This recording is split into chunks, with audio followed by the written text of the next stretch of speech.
I've been working too long to get these words in tune. Not a ripple inside from the velvet moon.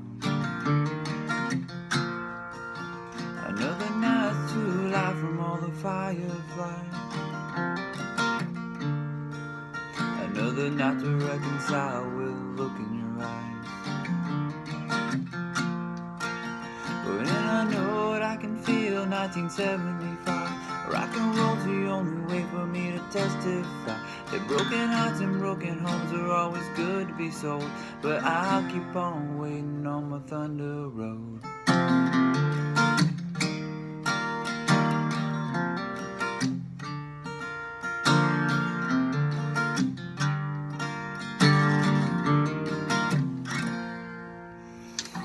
Good evening, guys.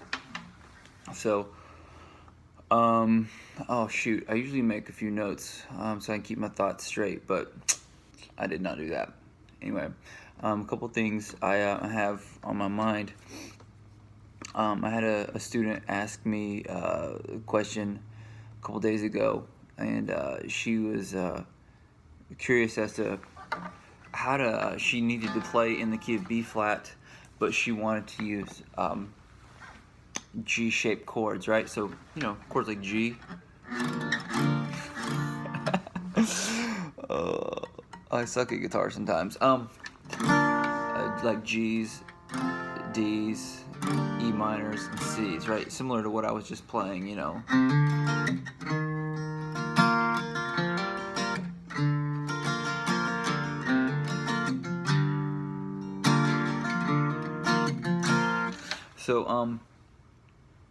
So Capo Chronicles, right? Like how to use this guy, and there's a couple different ways. And so what I explained to her was, because she knows enough about music and other stuff. I said, look, if you want to use a G chord, but it needs to be a B flat, right? If you want to use the G shape, but you need to make a B flat chord, just count up, right? So if you're starting at G, the first fret would be G sharp, A sharp, right? Which is the same as B flat. It's the same chord. Just like that.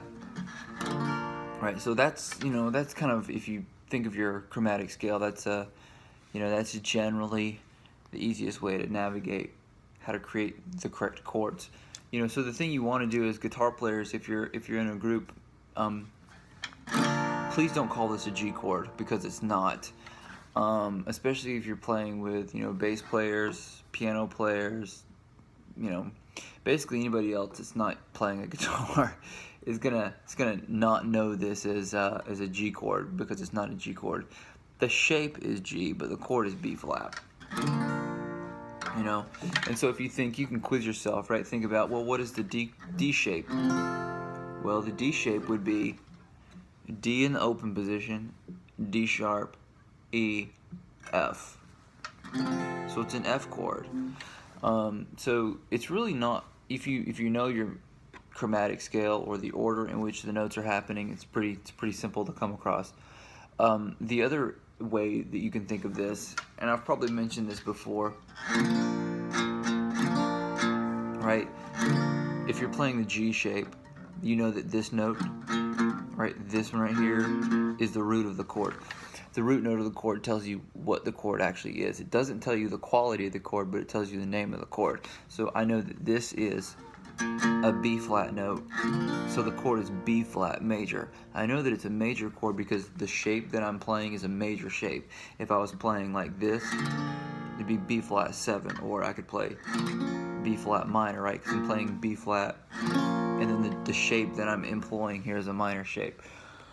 So capo stuff out of the way. The other thing that I was gonna talk about is more ear training stuff, and this is maybe a little more like intermediate, advanced kind of stuff. And I still struggle with some of this stuff because I'm still trying to get good at it. But like, let's say you play a power chord, and we've discussed previously that the power chord is like the root and the fifth, right? It's only giving you 2 parts of the chord.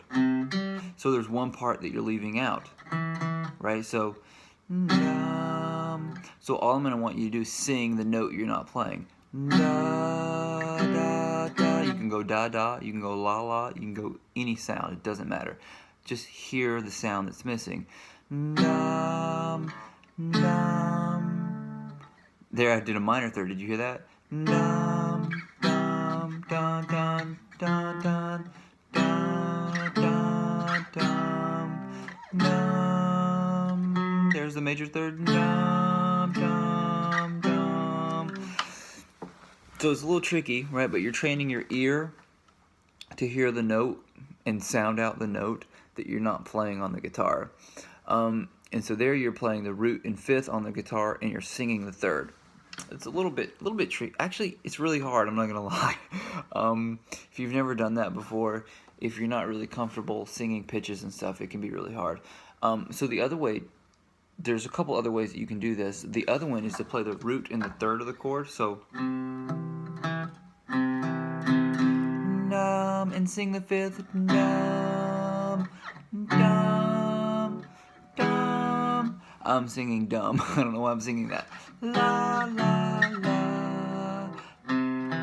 Da, da, da, la. So those are just, exercises you can use to start engaging your ear with what's missing out of the chord, right? And that's going to help you if you're singing like with trying to harmonize, because you're hearing 2 other notes maybe, or 1 other note in the other voice, and you want to know that you need to sing a different note, but it needs to be part of the chord. Oh, the last one that I guess you could do is if you were playing the third of the chord and the fifth of the chord, but leaving out the root. Shoot, what am I doing?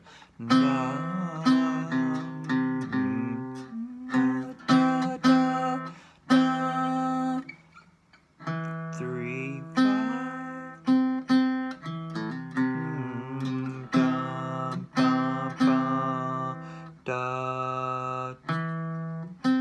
Right, so 1, 3, 5.